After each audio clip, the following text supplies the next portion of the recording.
had this taser, highly illegal, which I'd bought in a market in Turkey, and this is pretty scary. So what I would do as the swimmers were about to jump, I would like go the taser right in front of their face. So when is stress good for us? Because I know you've worked with the Olympic swimming team. Yep. So tell me about some of the work that you did with them and how you around stress too. So when I was at the Special Forces, John Bertrand, he was friends with Rick Burr, who was head of the army at the time, and John was going around looking for ways to help the Olympic swim team perform under pressure, because in Rio Olympics, they realised that they probably didn't prepare enough for that performance under pressure piece, where they kind of faltered.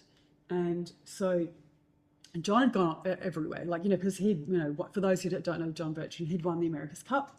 He's a national icon. He's sort of very famous guy. He was very, very ahead of his time.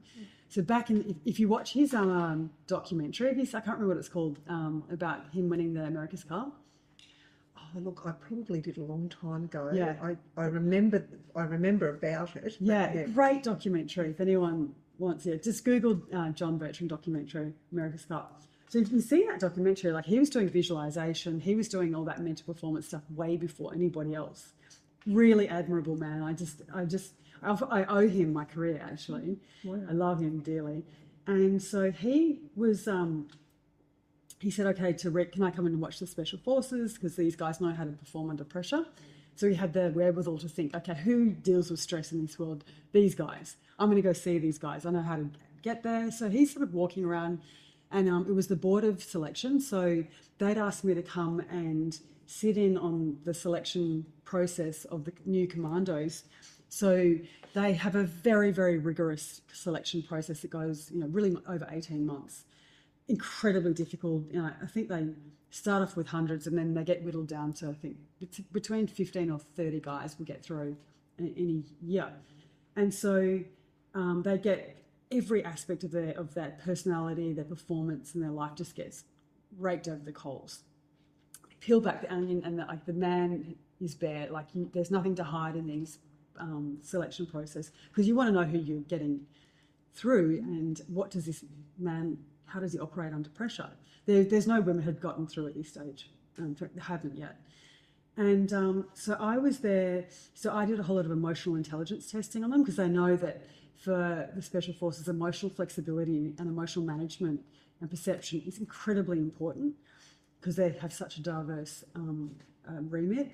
And so I was there, if they had issues trying to work out should this guy get through or not, they would look at the emotional intelligence scores, and I would tell them what I thought about what I was seeing.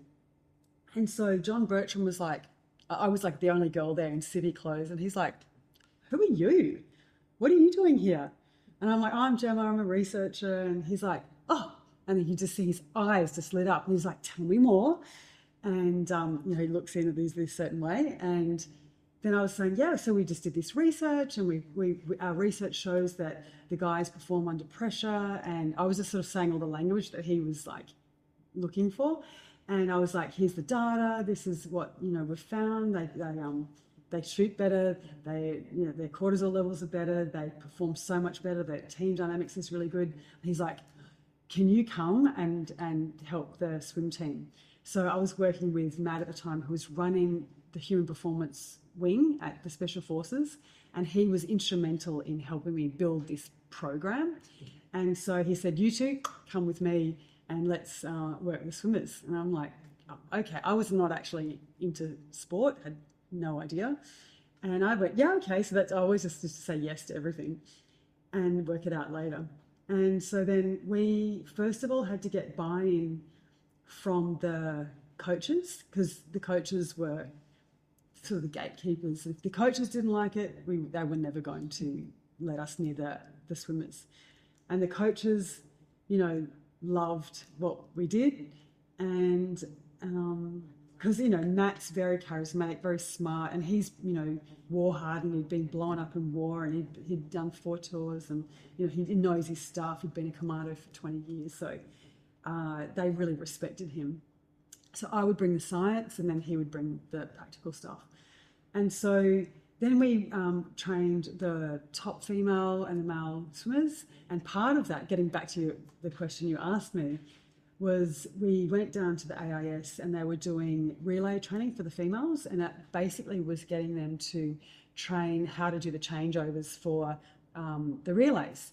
And it's very stressful. And, you know, you can't really sort of recreate the Olympic environment because how do you do that? But we knew that we had to stress inoculate them as best we could, because we know that you don't want to wait until they get to the Olympics to see how they perform under stress, because a lot of these swimmers hadn't ever been to Olympics. Some of them had, some of them hadn't. So we were trying to truly stress test them. What happens when you really feel out of control? What happens when it's all overwhelming? What happens when you've got to perform and you've got a 100th of a second to do it?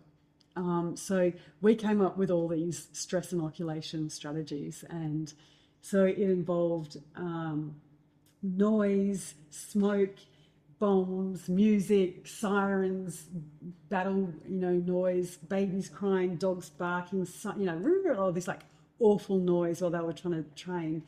And then we're getting all of the volunteers and all the people around, popping bombs, making noise, clapping, getting water pistols, squirting all of the swimmers. And then I had this taser, highly illegal, which I'd bought in a market in Turkey, and it was in my bag, forgot about it. Don't anyone from customs ever repeat this. Got it in, and then so we were, I was like, okay, this is pretty scary. So what I would do as the swimmers were about to jump, I would go the taser right in front of their face. Then I had this little clicker that stops your mozzie bites from itching. It's like a shock thing. So I'd shock them on the back of the legs while they were changing over, just so I would say, don't react, don't react. And they were amazing. And then we were squirting blood on their feet and blood in the water, and just doing crazy stuff. And later on, they said to me, that was incredible, because when I got there and I started to feel stress, I was sort of recalled that moment and said, you know what? I've been tasered, I've been shocked, I've been shot at, had blood on me. I can deal with this moment because I know under those conditions I was fine. And they did really well. They were incredibly, stoic. And so we did all sorts of things. We took a lot of the people from the AIS in this gold medal ready program. We took them to the regiment. We sleep deprived them. We threw them off the 90-foot tower. We got them to crawl through dirt and darkness. We got them to rappel. We got them to do a whole lot of stuff. Again, with the premise of stress inoculation training. So getting them up there, getting their cortisol up, getting their brains to clock out. We did a lot of education. So before we got them to do these stressful things, I got them to understand, how does your stress response system respond? What do you do when it kicks off? What can you do about it? And I have got all these strategies. And so it wasn't that we just dropped them in these crazy situations. We gave them science-backed tools to deal with it. So yeah, that